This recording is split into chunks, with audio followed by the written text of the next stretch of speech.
سیدنا علی مرتضیٰ سب کہہ دو رضی اللہ تعالیٰ عنہ، سیدہ فاطمہ الزہرا سے شادی طے ہو گئی، نسبت طے ہو گئی، اور حضور علیہ الصلوۃ والسلام نے فرمایا علی شادی کے اخراجات کے لیے کوئی پیسے ہیں؟ یا رسول اللہ میرے پاس ایک گھوڑا ہے، ایک زرہ ہے اور ایک تلوار ہے، اور کچھ نہیں، گھر بھی نہیں ہے۔ اس وقت شادی ہوتی تھی اسلام کی بنیاد پر، شجاعت کی بنیاد پر، بہادری کی بنیاد پر، خاندان کی بنیاد پر، پیسے کا کوئی نام و نشان ہی نہیں تھا۔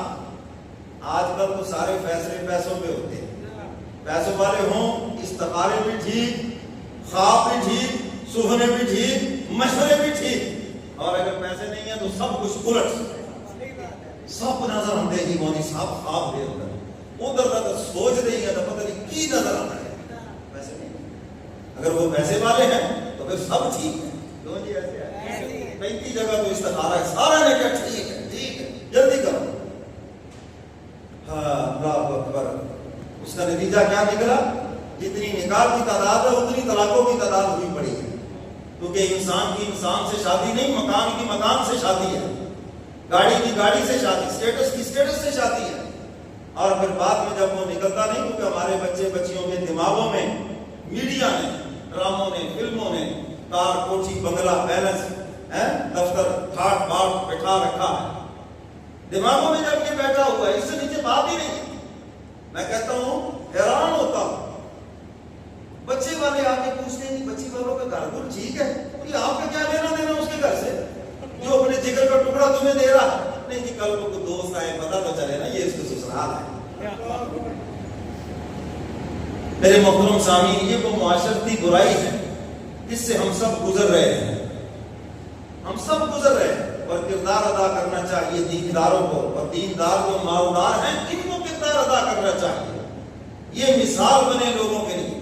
تو خیر سیدنا عثمان غنی رضی اللہ تعالیٰ عنہ کی صحابت ساتھیوں کے لیے، سیدنا علی مرتضیٰ سے حضور نے پوچھا شادی کے اخراجات، اور یہ بھی مسئلہ بتا دوں جہیز گھر یہ سارے اخراجات بچے کے ذمے ہیں، بچی والوں کے ذمے ہی نہیں ہیں۔ کس کے ذمے ہیں؟ بولو بولو، بڑے دل میں کہہ رہے ہیں مولوی صاحب ریڈر مسجد ہے یا کوگلی مسجد لگ رہی ہے، ہمیں یہ مسئلے بتا رہے ہیں۔ آج بھی عربوں کے اندر یہی رواج ہے، یہ پٹھانوں کے اندر بھی یہی رواج ہے، یہ ہمارے یہاں کیونکہ ہمارے آباء و اجداد ہندوؤں کے ساتھ رہے نا انڈیا میں، تو وہی ہندوانہ رسمیں ہیں ہماری خوشیوں اور غمیوں کے اندر، ڈرامے فلمیں دیکھ کر انڈیا کی آج بھی وہی رسمیں ہیں ہمارے اندر۔ اسلام بہت دور ہے اور ہم پتہ نہیں کہاں پھر رہے ہیں۔ حضور نے پوچھا ہاں میں شادی کے اخراجات، یا رسول اللہ یہ 3 چیزیں ہیں بس، آپ حکم فرمایا۔ فرمایا اچھا ایسے کرو گھوڑا رکھو اپنے پاس جہاد کے لیے، تلوار بھی رکھو، میں یہ زرہ بیچ دوں۔ سیدنا عثمان غنی رضی اللہ تعالیٰ عنہ زرہ بیچنے کے لیے مدینے کے بازار میں گئے، اور آگے سے سامنا ہو گیا مدینے کے سیٹھ کا۔ کس کا سامنا ہوا؟ علی بھائی کدھر جا رہے ہیں؟ آپ کو پتہ نہیں میری فاطمہ سے نسبت طے ہو گئی ہے، شادی کے اخراجات پورے کرنے ہیں، اور میں یہ زرہ بیچنے کے لیے۔ اچھا زرہ بیچنے کے لیے آئے ہو، کتنے کی ہے؟ یہ 150 درہم۔ علی بھائی آپ کو پتہ ہی نہیں یہ خیبر کے موقع پر آپ کو مال غنیمت میں ملی ہے، یہ تو بڑی قیمتی زرہ ہے۔ اچھا میں یہی تو بتاتا ہوں، ہمیں پتہ چل جائے اس کی بیوی ہاسپٹل میں پڑی ہے اور یہ موبائل بیچنے آیا ہے، ہمیں پتہ چل جائے اس کے اوپر کوئی مقدمہ ہے اور اس نے فیس دینی ہے، آج یہ بہت زیادہ پھانسی لگ جائے اس کا بچہ یا رشتے دار کوئی، اور یہ مکان بیچنے کے لیے بازار آیا ہے۔ یہ سارا مسلمانوں کا شہر ہے، یہ سارا نمازیوں کا شہر ہے، لیکن اس بیچارے کو پوری قیمت تو بڑی دور کی بات ہے، جو بھی چاہے گا کہ کسی طرح میں اس کو ذبح کر کے رکھوں، ایسے ہے، اور کسی کی مجبوری سے فائدہ اٹھانا یہ یہودیوں کا کام ہے، یہ مسلمانوں کا کام ہی نہیں ہے، یہ یہودیوں کا کام ہے۔ اسی لیے سود خور ہے، وہ لوگوں کی مجبوریوں سے فائدہ اٹھاتے ہیں، مجبور ہے وہ، اور اس کو جناب سود کے اوپر قرضہ دیں گے، دگنا چگنا اس سے وصول کریں گے۔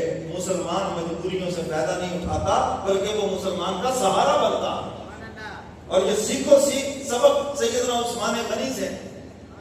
حضرت علی کی مجبوری سے فائدہ نہیں اٹھا رہے، وہ 150 مانگ رہے ہیں اور یہ کہہ رہے ہیں کہ زرہ بڑی قیمتی ہے، آپ کو پتہ نہیں، اچھا چلو پھر 200 دے دو، اگر اس سے بھی قیمتی ہے، ان کی نظر ہے کہ اتنے پیسے ہوں جس سے ولیمہ بھی ہو جائے, جس سے جہیز بھی خریدا جا سکے, جس سے شادی کے اخراجات پورے ہو جائے, ان کی نظر ادھر ہے. انہوں نے کہا اچھا پھر تم ہی بتاؤ.